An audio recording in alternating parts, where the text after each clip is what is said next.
Perez yung paunin at ang bago ngayon ay Kim Pao na. Sinusuportahan na po yan ng mga netizens ngayon matapos po yung panlolokong ginawa ni Sian Lim dito kay Kim Chiu, yung third party o yung pinagsabay nga po no, si Iris Lee at si Kim Chiu ay yung suporta ng mga paunin na punta na po sa Kim Pao.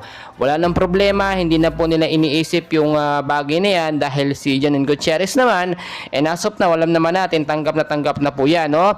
Alam niya sa sarili niya na si Paolo Abilino ay magmamahal din ng ibang babae at si Kim Chiu nga po yung ating kinutukoy.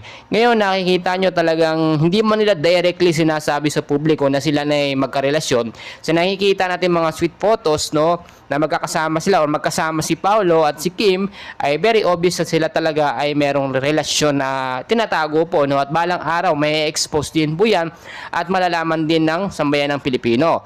Well mga kaibigan, patuloy ko kayong i-update. Please huwag kalimutan mag-like and subscribe.